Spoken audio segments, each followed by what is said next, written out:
How are y'all doing, man? I'm back with another video, man.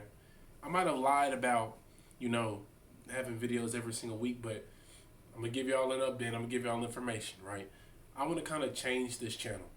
I had where I was pumping videos out 2 to 3, 4 times a week. That was the plan, right? Make 10 to 12 minute videos so I can get my subscription, the subscribers, likes, and everything. But as you guys know, if you watch my TikTok page, I don't do this type of stuff for that. I do it to gain experience because I love to do it. I don't care how many people are watching me, I'll just do it, right? So I feel like I came with the wrong mindset to YouTube. And YouTube is harder to build a following than TikTok because TikTok, you have the algorithm, you can scroll all day and see different people, right? YouTube is hard to find. Like, you have what you have on your page. There's not really a algorithm like TikTok. Like, it's harder to get your name out there. So I didn't really want to do what I'm finna do today, which is a podcast episode, right? I'm gonna do 1 to 2 videos a week, two max, one every week at least, two maybe if I'm feeling real good and I have the time, right? Because I got other stuff going on. I got school, I got work, I got TikTok, I got like a whole bunch of stuff, right? And it's hard for me to sit here and edit and do all types of stuff. You know what I'm saying? While with all them videos. So now I'm just gonna do a podcast episode, and I know a lot of you are probably. I appreciate that every single person who clicked on this video. If you even made it to this point, if you made it to this point, I appreciate you, right? If it's family, if from TikTok, if you're whoever you are, right? You don't have to watch all of it. I don't expect a lot of people to. I expect people off TikTok too, because y'all came in here real hoops. But if you're just supporting me, I appreciate it. I appreciate it. I appreciate it. So I'm gonna just sit in front of a mic and yap for 30 to 45 to 50 minutes. I can probably go longer than that. I can talk about ball for 3, 4 plus hours. Literally, I could do it for 3 plus 4 hours. But I'm gonna just sit in front of a mic and talk, right?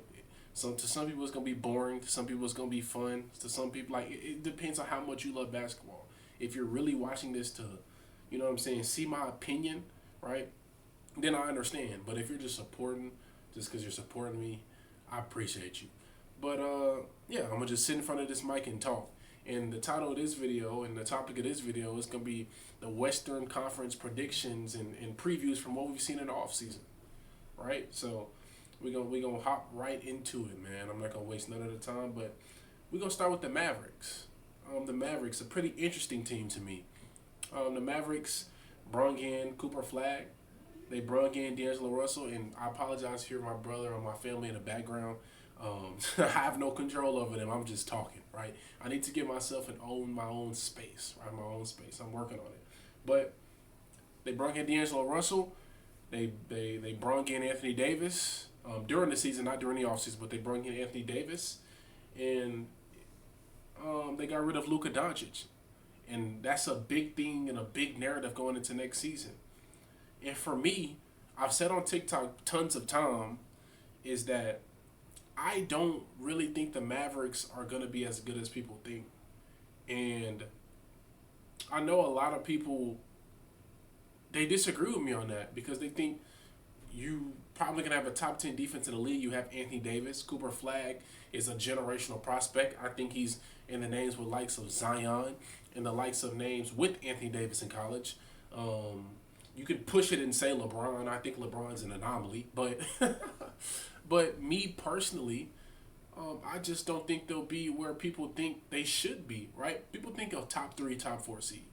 I think max 5th seed, in my opinion, because Luka Doncic. You think of the best players in the world. There's only a select few of players that play basketball that can create advantages for their basketball team. It's not a lot of people that can do that, and advantages is what I mean is break down defenses, right?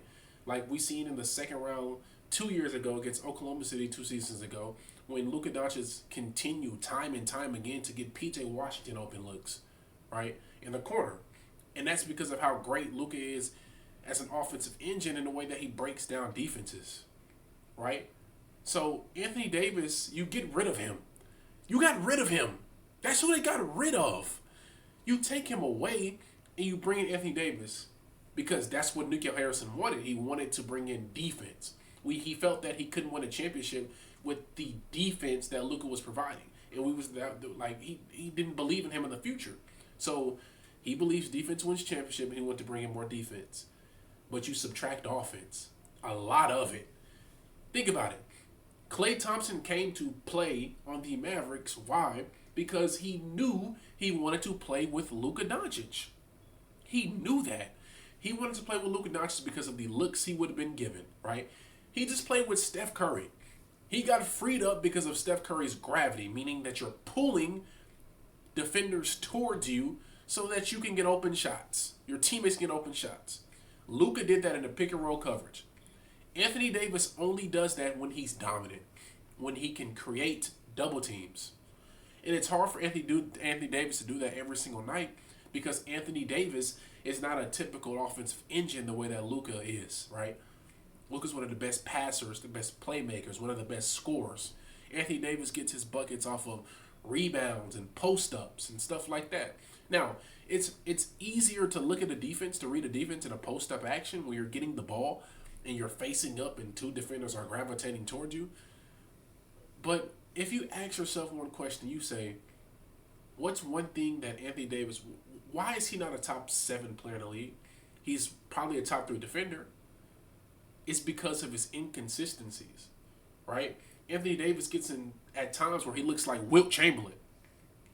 30 and 12, 30 and 15. You can't stop him. But then there's some days where he goes out there and takes 9 shots. We've seen it in the playoffs tons and tons of times, right? We've seen it over and over again. And now Anthony Davis is the number 1 option. He's the primary guy.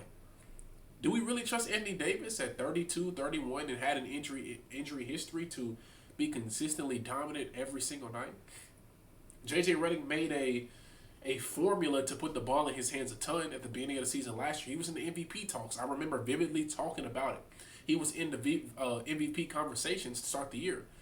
But then he got injured and everything started to fall with Anthony Davis, right? You get traded. You only play, I don't know the exact amount, but I remember watching 2 games, one against the Nets, one against the Rockets. Then he got injured again. Didn't finish the rest of the season. Came in playing game, didn't look himself. And I apologize for my allergies too if I sound a little stuffy. Allergy season is bad, right? But yeah. So you can't consistently create those advantages if you're not consistently dominant every single night. Because you're not a passer and playmaker that Luka is. So how is PJ going to get his looks? How is Klay going to consistently get his looks? How is Najee Marshall? How is Max Christie going to consistently get his looks? What's Derek Lively going to do? Because how is he going to get his buckets? Because there's no Luka Doncic anymore. How is he going to get his lobs? How is Daniel Gafford going to get his lobs? How are these guys going to flourish? They're going to have to become more shot creation centric. I believe that's the word. They're going to have to become better on the ball because of the way the offense is going to be ran. Now, Jason Kidd is not an offensive head coach. He's defense first. Cooper Flagg's an 18-year-old kid who's really supposed to be in college right now. Right? I don't want to put all those offensive responsibilities on him. I don't want to do that. Right? And he has to go through growing pains for himself. Right? Anthony Davis last year was a 15.6 bad pass percentage, 2.2 turnovers, and 3.5 assists. I mean, he passed the ball better in New Orleans, but, I mean, we always ask the question, why couldn't Anthony Davis get the ball in LeBron's hands? Why couldn't he step up to the plate and be the number 1 option? Coming off of one of his best seasons in 2018-19, he went to the Lakers and LeBron won the Finals MVP. Now, Anthony Davis had a legit argument for winning the MVP. I believe he was dominant.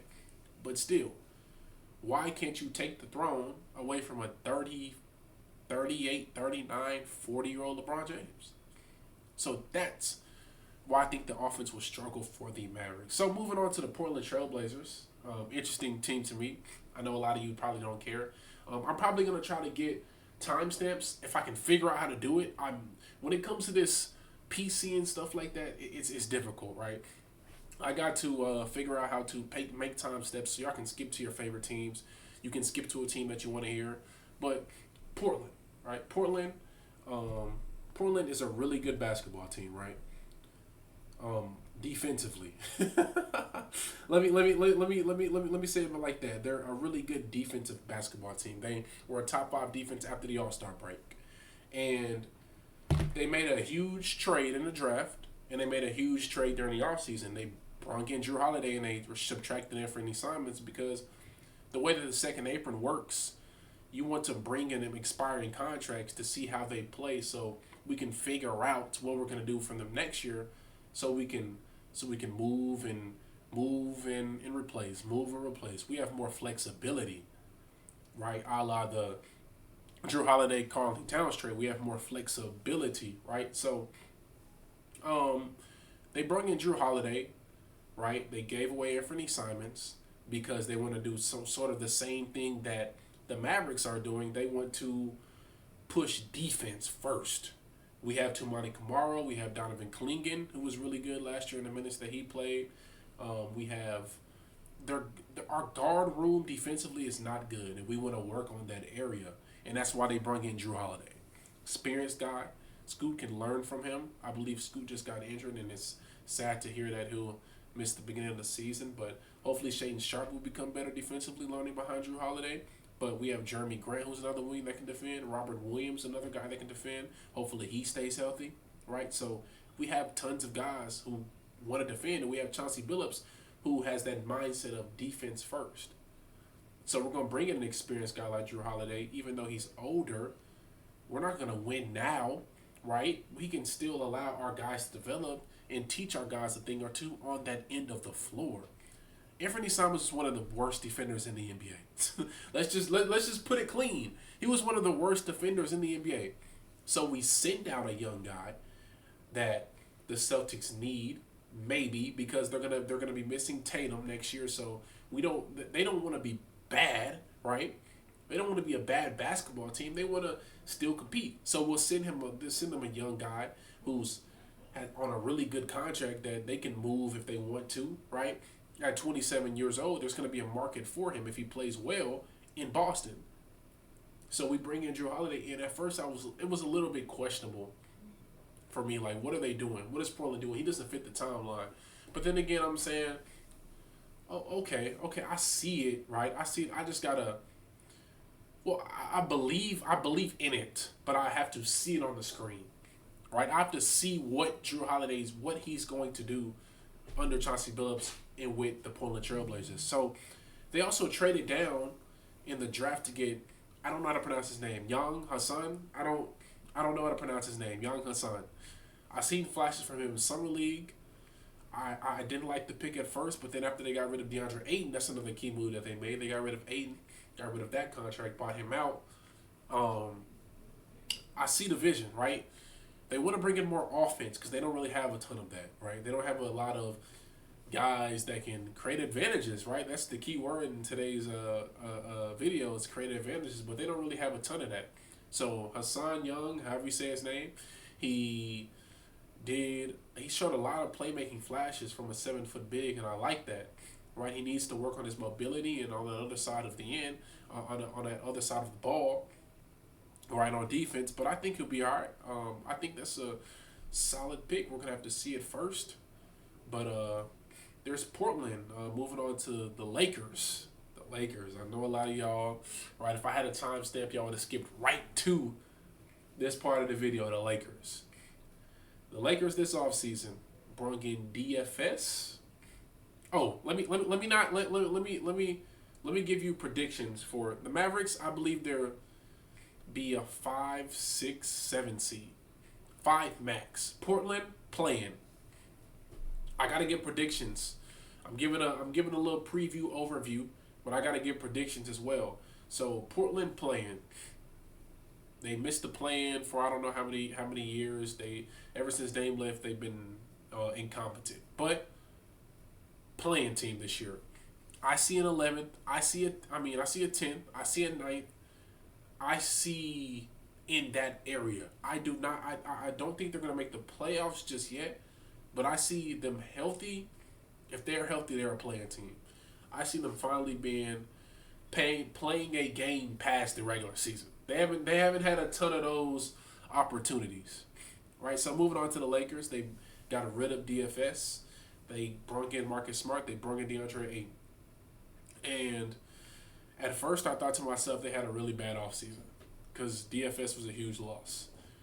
But then again, I said, okay, the reason why they lost in the playoffs was because we don't have any defense. And Luka Doncic had problems of himself with his weight, his conditioning. LeBron's just getting older. Austin Reeves didn't play well, right? Hopefully LeBron, he's only getting older. You want to make his tasks less and less and less and less because he's going to be 41 years old. Austin Reeves, hopefully we get more from him this year. In the playoffs, he had a really good regular season. But Ayton, right? Hopefully he has a change. He has an approach change in LA because he has a low motor, right? We know what he can do offensively, right? Ayton, I don't want to say he's one of the best bigs in the NBA, but he has the tools to be, right? He's a really good rebounder, 9, 10, 11 rebounds per game.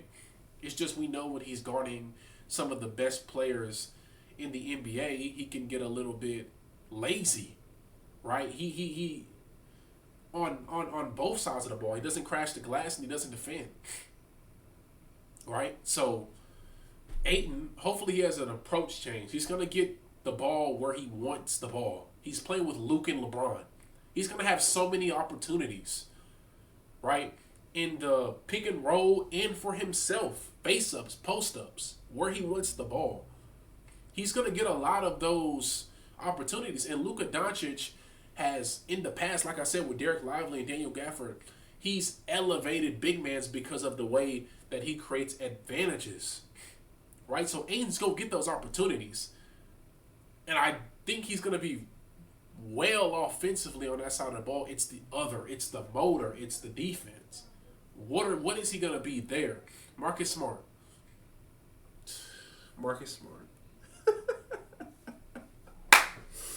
So, as you guys know, I'm a Memphis Grizzlies fan first, and Marcus Smart to me, he looks like he's picked up a ton of weight, right? He's picked up some weight to me. He's not his 3-point shot has fallen off a cliff. I don't think he was a good 3-point shooter in the first place, but Marcus Smart shot 34% on catch and shoot threes. That's not good. He didn't shoot the ball well from three, period. He didn't shoot the ball well from three, period. And that's a question mark for them, is because they brought him in because they got rid of DFS. They didn't have any point of attack defenders. If they didn't have Marcus Smart, you'd be looking at a starting lineup with Luka, Reeves, LeBron, Rui, and Ayton. Where's your point of attack? Where's your guy to guard the Ants, the Jaws, the De'Aaron Foxes, the Shays, the best on-ball players in the league, the best isolation players in the league? You don't have one. You sure don't want to ask LeBron to do that, right? So you don't have that. So they bring in Marcus Smart to do that very job. But you bring him in the game, you lose offense, right? Marcus Smart's not a good on-ball creator. He's not a good isolation player. He's not a good screen setter because he's a guard. He's not even a good 3-point shooter. So I see the vision. If you get the best out of these guys, then you have a really good team. You have a really good offense. Like, I see a top 4 seed because you were a 3 seed last year, and you added Luka Doncic in the middle of your season, he didn't play a game until after the All-Star break. So I see it. But that's if you get the best out of these guys. And DFS there was something going on, right, between him and the Lakers because he wanted to get paid, but he went to the Rockets for less money. I don't understand that, but you lose him, and I'm like, that's a big loss because you're losing more defense when you needed to add defense. That's it. You needed to add defense, right? You bring in a Jake LaRavia, who I think they'll use periodically. You just extended JJ Redick not a few days ago. I think it's hard to judge him because it was his first season last year, but I think he did well. 3rd seed in the West. Really good season for himself. With the Lakers, it's always going to be pressure to go far. It's always going to be that. They didn't have the team to be able to go far, right? It was just a bad matchup with the Wolves because they exploited every single weakness over there. But he made some bonehead decisions by playing his starters the whole entire game in game 4. That was pretty dumb. But he's young. I mean, it's his first season. He has no coaching experience, so it's hard for me to gauge him. But I think he had a really solid season for himself as a first head coach in the NBA, right? With all the things going on with the Lakers and AD and Luka, I think he did a pretty good job. But the biggest thing and the biggest storyline with the Lakers next season is Luka Doncic's weight loss. Luka Doncic losing over 30 pounds and coming into next season with a changed mindset, right? And everybody's screaming Luka Doncic MVP. MVP, no brainer. I mean, we see what he did when he was fat. We see what he did. He's not fat, but we see what he did when he wasn't in conditioning. When he wasn't in condition, where he looked bigger, when he had more weight on himself. So now he's going to win the MVP. And my answer to that question is no, he's not. He can. I think he can, but I don't think he will. Because Luka Doncic, what people got to understand, and I keep telling people, is Luka Doncic does not have to average 35 points per game for them to be successful. He doesn't need to do that. He doesn't. Luka Doncic can be 28, 8, and 7 and still be better than what he was at 33, 9, and 9. Why? Because on the Mavericks, he didn't have LeBron and Luka Doncic. He didn't have LeBron and Austin Reeves and Aiden. He had Kyrie Irving. Like I said plenty of times already, he was the one creating for the other guys to get them wide open shots. There wasn't really many guys that scored for themselves. On the Lakers, you have Austin Reeves, who's going to get his 12 to 15 shots per game. You have LeBron James, who's going to get his 15 to 18 shots per game. You have DeAndre Ayton, who's going to get shots himself, who's going to get his 12 to 15 shots per game, 10 to 12, wherever it may be. Throughout those 4 players I just mentioned, that's a lot of shots. The ball can't be scored by everybody on the floor. And if Luka Doncic's main mindset is to go out there and score 35 points, 33 points, 34 points, which I don't think it will, they will be bad. Their offense won't be maximized because it's only through one guy. It won't be maximized. Look at the Pacers offense. Look at the Cavaliers offense. They actually took the ball out of Donovan Mitchell's hands and gave it to Darius Garland and said, "You run the offense. Let's get Mobley involved. Let's get Jarrett Allen involved. Let's get Sam Merrill involved. Let's get Isaac Okoro involved. Let's get Max Strus involved." And it worked. Look at the Pacers. Look at what they like. If you name all the top offenses in the NBA, it's ball and player movement, right? Like even the Thunder, right? The Thunder didn't have one of the best offenses, and the offense somewhat struggled in the playoffs. They just have Shea. They just have Shea. So along that top offense, you probably do need to have a top 7 to 10 player in the NBA in order to win a championship. But the best offense is in the league.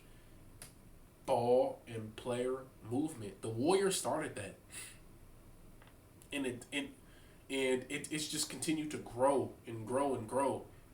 To me, the reason why Harden couldn't reach that next level is because it was all isolation. That's all it was all isolation, right? And people are kind of sort of giving Luka Doncic that player comp, that he's just James Harden, and James Harden never won a championship, so will Luka ever do it? That's where his change in approach needs to be. So Luka Doncic, I believe, will be at 28, 29 points per game, which is really, really good. But in order to succeed, he can't go for 33 points, right? And how tough the Western Conference is, and how tough the MVP race is, Shea's going to be right at 30. Jokic is probably going to be right at 30. I think a new name that will enter his name in that conversation with 30 points per game is Anthony Edwards. There's going to be probably one more guy. You got Giannis, right? So for this offense to be where I think it can be, which is top 5 in the NBA, because you have all these premier names and all these smart minds, I think Luka Doncic is probably gonna have to be around 28 to 29 points per game. And a lot of people will say, okay, his season from 2 years ago when he made the finals, it was better because he averaged 33. No, sir, bro. Like, when you lose weight, Luka will probably most likely become a better defender. He'll be able to withstand the whole entire game of 48 minutes, where he can be dominant for the whole entire game. We see the way that his body broke down in that series, right? For one, game three, he was sick, but other than that, he was bad in the fourth quarter, right? He was bad in the fourth quarter because he was overweight. He wasn't. Well, not over. Let me make this clear. For a basketball player, he was overweight. For a normal human being, he was in the greatest shape of his life. Let's put it like that. But, yeah, Luka Doncic can be a better player. He'll be able to play off the ball more. He'll be able to move around because we know Luka Doncic is not deemed to be an off the ball player where he can come off of screens. That's another dimension that he needs to add to his game in order to win at the next level. Right? So the Lakers, I predict a 4 seed max. 4 to 6 seed area. 4 to 6 seed area. Don't think they're gonna get in that top 3 again. I don't see it. I don't see it with all these teams in the West. I don't see it. But the Grizzlies, my favorite team. The Grizzlies, they got rid of Desmond Bane. They brought in KCP. They gave away. They got 4 first-round picks. And when I seen the trade, my first initial thought was, we're tanking. We're tanking for the future. You get four first-round picks, and KCP, which is coming off of a huge down year. We're tanking. We're tanking, and I'm super optimistic about this year because we have a first-year head coach. Well, not his first year, his first full season. He coached overseas, so he has experience, but it's just an experiment year. The biggest thing for me is let's stay healthy. And it's the injury woes. We're already getting off to a bad start. Zach Edey won't start the year. He's injured already. And Brandon Clark will probably miss a lot of time because for some reason, it's a thing with NBA players. They want to get surgery before the season starts, right before the season starts. I don't know. But he got injured last year. He got injured the year before that. And it's not just minor nagging injuries. It's big, huge, like ACL, MCL, like it's real big injuries. So that's already scaring me. But the biggest thing for me is the Ja and Jaren duo. Ja and Jaren Jackson have only played 852 minutes together. They have a 119 offensive rating and a 109 defensive rating. That's their best lineup on the floor. 10.1 net rating. 10.1 net rating means that's their best lineup. They're with them two on the floor, like they're really good. But they don't get tons of minutes on the floor. That's their second lowest. You see Jaren on the floor by himself more than you see John Jaren.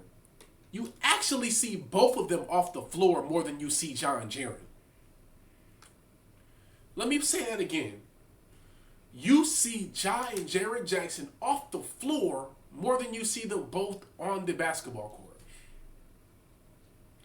That's the reason why the Memphis Grizzlies can't be good. Excuse me, I'm finna drink some water. It's injuries, man. It's injuries. And so if this year is if we're gonna struggle, right, in a tough Western Conference, I believe if they were in the East, they would be in the playoffs. But if we're gonna struggle, at least let's stay healthy. John Morant played 50 games last year. Jaren Jackson, who I think could have been an all NBA player, was really good last year. If he continues to be the player that he was last year, adds a little bit to his game, we get healthy Ja. Maybe you get a progression from Jalen Wells, who played really good in Summer League. Zach Edey comes back and looks good. We have a chance to be at max a 6 seed, but it's hard for me to fathom that we will be that good, right? I'm losing hope. I'm really losing hope in the Grizzlies because you say, can we get healthy, right? Last year was supposed to be Josh's year to come out and show the world, you suspended me, I got injured with a torn labrum, I'm coming back and I'm showing all y'all who I am. He didn't do it. He actually had one of his worst seasons for himself as a player all around.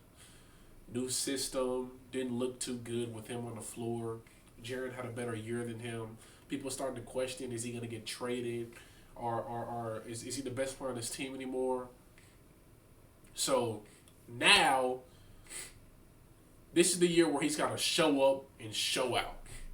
He said on his little live stream, we're going to see 2021 Ja. That's what he said. We're going to see 2021 Ja. Me personally, I don't want to see 2021 Ja. I want to see 2025, 26 Ja. I want to see what you got to give us this year. I want to see you play 65 games. I want to see you be an all-star. I want to see you be in a top 10 MVP race. That's what I want to see from you, Ja. I don't want to see you hurt at the end of the year. I don't want to see you going through things mentally in the middle of the year. I want to see John Morant having fun out there on that basketball court, not caring what nobody says. No media, no analysts, no beat writers. Just hooping, bro. And if we get that and we're a 7th seed or if we're a 9th seed, I don't care. I just want to see the best job that we've seen throughout his career. That's all I want to see. But the prediction, I give us a 9th seed. A 9th, 10th seed, I believe we'll be in that area. But moving on to the Suns. I'm trying to get through this as quick as I can because we're already at 30 minutes. We're already at 30 minutes. But Suns, right? They got rid of Kevin Durant. Biggest question for them is: Are we gonna get a big Book year, right? Because Book's gonna run a lot of point guard. Jalen Green's probably gonna be in that starting lineup. You brought in Jalen Green. You brought in Dylan Brooks. You got a 10th pick from the Rockets. You drafted Kamal Malawach, who I think is a really good pick. If we see that from him throughout the year, I like what they did in the draft. Rasheer Fleming, I thought he was going to be a Grizzly. He got drafted in the 2nd round really early, and I thought that was too late for him. Kobe Bryant shot the ball really well at Kentucky. Shot the ball really well in the Summer League. I like what I've seen from him. So, again, what I said on live is that this is a copycat league, right? People were worried about the physicality and the defense, right? And I said, y'all don't watch the Thunder. When the Thunder win the championship, all of it's going to change, bro. All of this is going to change, bro. Bro, it's a copycat league. Mavericks defense. Portland's pushing defense, right? The Suns pushing defense. All these teams that are, like, I don't want to say rebuilding because the Mavericks are rebuilding, the Portland is, but all these teams that are trying to do things differently, they're trying to bring in more wings, more perimeter defense, more interior, like defense, right? We see double big lineups. We seen Steven Adams and Sengun, that lineup work. That was one of their best lineups in the NBA. In the playoffs, we see Isaiah Hartenstein and Chet. We see tons of double big lineups being ran. I don't want to go into that why the NBA is so good now, but yeah, a lot of teams are trying to push defense, and I like what the Suns, the direction that they're going. Right, they needed to get off of KD. They gave Book this huge extension in the offseason, and I don't want to spend too much time on that because I have a lot to say, a ton on that. But I think Book's primed for a big year. He got his extension, and it seems like when I'm watching his media day, it seems like he just really badly wants the Phoenix to have something to cheer for. And I know he hears doubters. I know he sees they traded Kevin Durant. They won't be anything, but right. I think he's gonna put him on his back and go crazy this year. I don't think they'll be really like high in the conference, but I think that they'll make some noise at some point in the year because of how big Book think will be. I think Book has a chance to be an All-Star again. I think he has a chance to be an All-NBA player again. I see the vision, but it's all about the Jalen Green and him fit, right? Jalen Green, it's not. I seen a dude on Twitter say, I don't think it's Jalen Green's work ethic of how good he's been over the course of his career. It's just that some players just don't have it.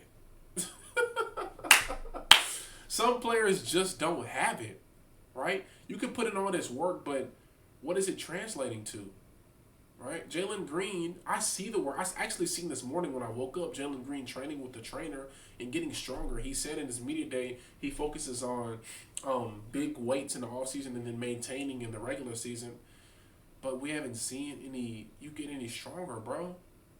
You say you're working on your mid-range game. You say you're working on your in-between game, but we haven't seen none of it yet, bro. We seen the Warriors funnel you to the goal and make you play in tight spaces, and you struggle.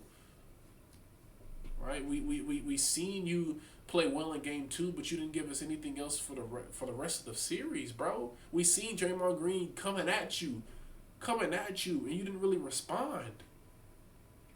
So maybe this change of scenery will flip his brain and say, I got traded, now it's time to go kill.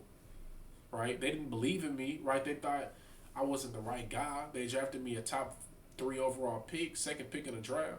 It's time to go. Right? Hopefully his brain will flip to that and say, let's go. So that's what I want to see from the Suns this year. The Suns, I say 8th seed max. 9th seed max. 9th seed max, a playing team. But I can see them being bottom of the Western Conference at a 12, 13 seed, man. Especially if you get a healthy Pelicans team. A healthy Pelicans team, which I'm going to talk about next. Y'all like that transition? I do, but Zion, right? I'm already seeing and hearing rumblings from people around the world saying Zion has a chance to win MVP.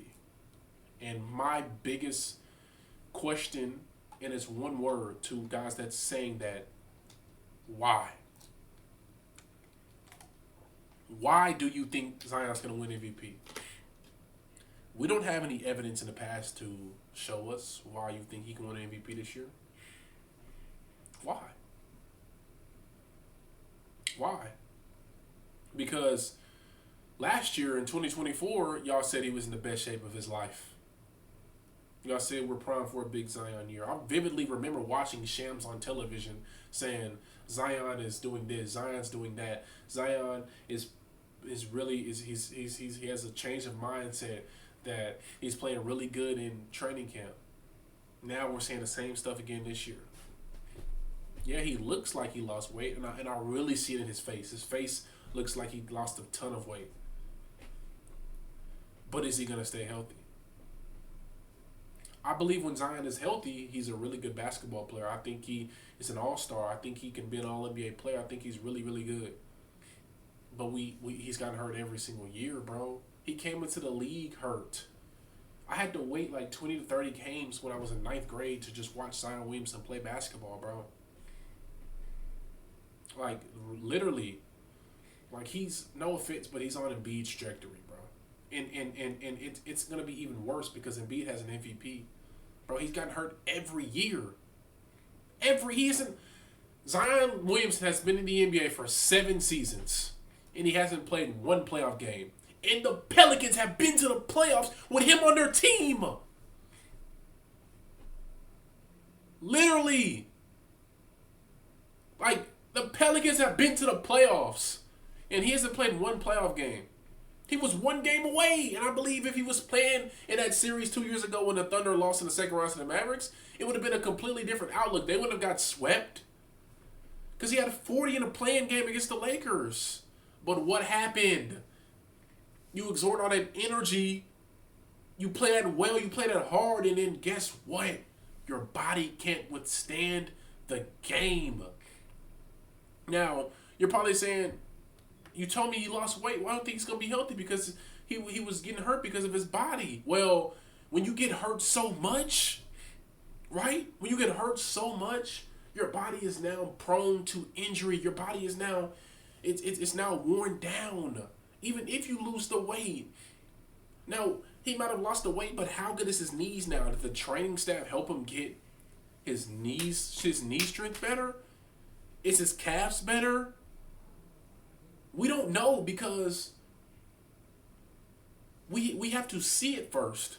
Like, we have to see him actually play 65 games for us to say, okay, they did. Because evidence shows and it backs up that it won't. Because, look, there's something in that gumbo over there in New Orleans. Dyson Daniels said it. Herb Jones got injured. Trey Murphy got injured for the second year in a row. DeJounte Murray tore his ACL. Derek Queen is already injured. So, the biggest question for them is Zion going to be healthy, bro? Is he going to be healthy? Right? And you gotta hope for the best for the Pelicans because I believe they have a really good roster. They have a deep roster, actually. Jordan Poole, Zion Williamson, Trey Murphy III, who we're going to talk about in a second. DeJounte Murray, if he comes back, when he comes back. I don't say if because I think he is, but when he comes back. Herb Jones, right? He's coming back. He's got an extension over the offseason. I forgot to mention Kevin Looney, right? Jeremiah Fears, who I think is a really good basketball player. He's going to go through his rookie struggles. He's going to go through his rookie highs, rookie lows, but I believe in the kid, right? You have a pretty deep team. Eve's missing. But is your best player going to show up and be there when it's time to go? If he does, I can see the Pelicans being a 7 seed. Like I believe they have a good enough squad because when Zion is healthy, he's a top 15 to 20 player in the NBA. Right, he's an all-star. He hasn't made an All-NBA appearance, but he's that caliber of a player. One of the most generational prospect we've seen coming into the NBA. Right? And Trey Murphy, I believe in him, man. I believe in him, bro. With Zion and all these guys being out, he jumped from 14.8 points per game to 21.2. I believe in him. I believe in the on-ball creation, the handle that he's added, the confidence that's been put in his brain to go score the basketball. I believe in him. If them two guys stay healthy, I believe that they have a chance. And I believe that's a playing team, right?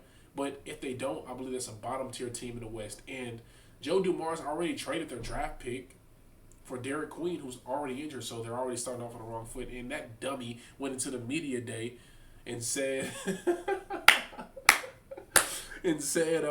we're not trying to push for the playoffs right now. Like, pretty much that's the least of our worries. We're not worried about the playoffs. Bro, you traded away a future draft pick that's probably going to be a top 5 to top 10 pick for now because you believe that you want to add a piece now so you can contend now. Bro, what? That tells me in my brain that you don't know what you're doing. Seriously. That you don't know what you're doing.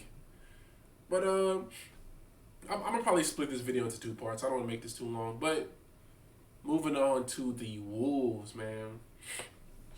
The Minnesota Timberwolves. The Minnesota Timberwolves, man. I believe in them. I believe in Ant. I believe in his progression. I believe in how good I think Anthony Edwards can be and how good he will be, right? And Anthony Edwards, his progression jump is insane. Kenny Beecham, I seen what he said about Anthony Edwards. He named him the tax maker because he sees players like Curry and Dame, and he says, okay, I'm going to try to do what they do. I'm going to be the best three-point shooter in the league. I'm going to watch some Curry film. Oh, Curry's his three-point stance is not working. Let me go try Dame's. Okay, boom, it works. I'm the three-point king of the NBA. Okay, I got three-pointer to my game. Okay, now this year, what I want to add to my game is mid-range shooting, so now I can be more of a dynamic 3-level scorer where it's gonna be harder to stop me. So, I'm gonna be able to score in every single arsenal of scoring: mid-range shooting, finishing, 3-point shooting. Now what? How can you stop me? Okay, I'm gonna go watch some Kobe Bryant. I'm gonna go watch some MJ. Boom, MJ don't work. I'm gonna try Kobe Bryant. Bam, it works. I'm at 48, 49% in the mid-range. I'm already strong. I'm already athletic. I'm already been to the conference finals 2 times, right? Boom. How you gonna stop me now? Anthony Edwards has potential to be the best or second best player in the NBA. I'm telling you that. With his size and strength, bro, if he adds a post up game, if he has a post up arsenal to his game, he's gonna be dang near unstoppable. He already has a 3-point. We know how dynamic he is at getting to the lane. I believe, in my opinion, he has one of the worst whistles in the NBA because some reason the NBA has something against guys who are bigger, like LeBron. I believe LeBron's whistle was bad, right? Don't let Anthony Edwards get foul calls because then it's gonna get real nasty. It's gonna get really nasty, bro. Right. So one thing that was a glaring issue to me in the playoffs was that they funneled Anthony Edwards not only off the 3-point line, but they funneled him out of the rim. They took those things away from him and told you have to beat us from this specific area, which is great coaching, and only certain teams can do that because they have the personnel, and they definitely had the personnel because I think that's the best defense ever. But Isaiah Hartenstein was playing so high on Anthony's 3, and they were, whenever he got to the rim, they were just tightening it. Anthony Edwards did make those passes to the corner, but Dante, Jay McDaniels, these guys wasn't making their shots. Nikhil, he only had one good 3-point shooting game, and that was game 4, where all the role players played good, but Ant and Julius didn't play good. So, game 2, I believe, other than game 3 when he went off for 40, was one of the most interesting games to me from him from a playoff perspective, right? Because in game 1 he struggled. In game 2, you can tell he watched the film, bro. Like, he started to go to that post-up game. He started to make decisions quicker. And that's what's scary. He didn't shoot the ball just crazy efficient because I think that he knew what to do, but he just didn't have it down pat yet. When he got the ball in the post and he had Case and Wallace on him, boom, it was, I'm going to bump you and I'm gone. I'm going to bump you and I'm going to fade. Because he's so strong. And Case and Wallace is one of the best defenders in the league, bro. So then if you can't take that over-the-top mid-range shooting game away from him, because who are they going to put on him? Lou Dort, he's strong, but he's not really as big as Ant. I mean, technically, you can say it, but I believe that when you have a mid-range shooting like a Shea, I don't think you'll get to that level, but when you're that over-the-top mid-range shooting, it's impossible. Like, let me put it like this. I'm gonna give a hot take. And when Ant's 27-28, if he maintains that 3-point shooting and he adds that mid-range shooting to his game to a 48, 49, 50% clip, he'll be better than Shea when he's 27. Shea at 27, Ant at 27, Ant will be better because he has something that Shea doesn't have, and that's that 3-point shooting. Shea shot 37% in the regular season, but in the playoffs, he didn't shoot the ball well because I don't think he's a really good 3-point shooter. He's decent. He can make a 3, but he's not out there shooting like Ant, man. Ant, like, he has potential to be really, really good. But moving on from Ant, they got rid of Nickeil Alexander-Walker, and I believe that replacement is Terrence Shannon Jr. Terrence Shannon Jr. is also in the gym. In the gym this summer. In the gym. They said they've been having to get him out of there. He's been shooting over 1,000 threes per day is what I heard. I might got that wrong, but I know he's been in that gym shooting threes on threes. And in the summer league, he had the confidence to take those threes because in the summer league, they probably told him, shoot as many threes as you can because in the regular season, this is what you're going to be doing. This is what you struggled at last year. You're already dynamic in transition. You're already dynamic at attacking closeouts and getting to the rim and finishing over the top. You be able to shoot that 3, that's going to make us so much better because Nickeil could do it. Right? Nickeil could do it. So if you give us that and you give us that transition scoring, that rim finishing, that defense, you have a chance to be better than Nickeil, bro. Right? So I believe that's the replacement. He's still young, second year in the league coming up. His minutes are gonna go up. We'll see how that looks. But the biggest question for them is that point guard play. And this is why I think that they can be a top 3 seed. I believe 3 max, 7th at the lowest, because they don't really have a point guard, right? Mike Conley's only getting older and he's really little. Rob Dillingham is not. His handle is really good. He still needs to work on his 3-point mechanics. I got to see if that leg kick from his 3-pointer is taken out this year. And his defense, he tries. He'll never be a good defender because of his size. He needs to get stronger, right? So, but he's a young guard, and you throw young guards in the playoffs with them sea animals. Them sea animals bite. Them sea animals bite. I can't even imagine Rob Dillingham in a series, a 7-game series versus the Thunder, bro. And you have to literally take care of the basketball, because if you don't, it don't matter how well your offense is playing, how well it is, how well Julius is, right? It don't matter if we're not taking care of the ball, we don't win. We don't beat the Thunder if we don't take care of the ball, because that was the biggest issue in the playoffs this year. So that's the biggest question for me. They can't. I don't really think Ant and Drew is a good enough duo, or they're good enough now to be able to win with that type of point guard play. All right, I just don't see it, but I can see them being a top 3 to 4 seed, and people are probably like, "Whoa!" It's because of continuity, bro. And they finally have a year where they seen what they did last year. They had pretty much similar of the same team, and now Drew and Ant get a real training camp, right? They can build a real connection. You don't just take Drew away from the Knicks and put them on the Wolves and say, okay, y'all supposed to be a top 5 seed. No, it takes time, and it did. They struggled early on, and they got better throughout the year gone. Drew had this change of approach to his brain, right? And they got better. They were really bad in the beginning of the season, right? We're questioning ourselves, saying, will they make the playoffs? And then they were a top 2 best team in the regular season after the All-Star break. It takes time. You don't put Julius Randle with Rudy Gobert and say, okay, it works now. Like even off the court, like, you're taking it from New York to Minnesota. You're taking Dante DiVincenzo from New York to Minnesota, bro. You're taking away from his best friends, the guys he went to college with. Like, it takes time. But I couldn't get every single team in this video. I will make another video, I promise. I'm gonna even throw some Eastern Conference teams in there, right? I'm gonna work on trying to get somebody else on here. I might get one of my guys that I go on TikTok live with all the time named Low Tier. I'm gonna try to get him on my podcast. But I appreciate every single last one of y'all. I don't do this for no follows, no likes. Please subscribe though. Please like to put this video on the algorithm. But I'm gonna throw. We're missing the Thunder.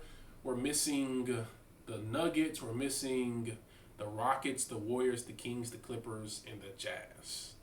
I could run through the Jazz on Thunder right quick, but I don't want to do it. I want to save that for the next video. I appreciate every single last one of you. I know I yapped for 50 minutes, guys. 50 minutes. If you made it to the end of this video, hey, round of applause to you, man. Literally. I just yapped for 50 minutes, bro. 50 minutes.